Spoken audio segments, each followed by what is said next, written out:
ขึ้นรถไฟบ่อยไหม ไม่ค่ะนี่ครั้งที่สอง อ๋อ แต่ทุกทีจะนั่งแบบ อันนี้แม่มาบ่อย ครับ จะนั่งแบบธรรมดาจะไม่นั่ง อ๋อ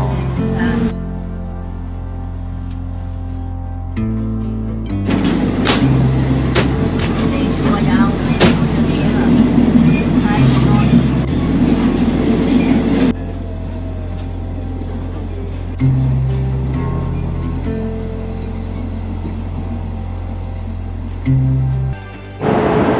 เดินมาเลย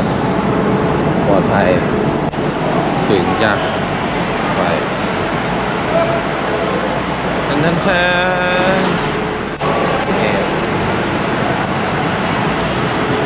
รถไฟไทย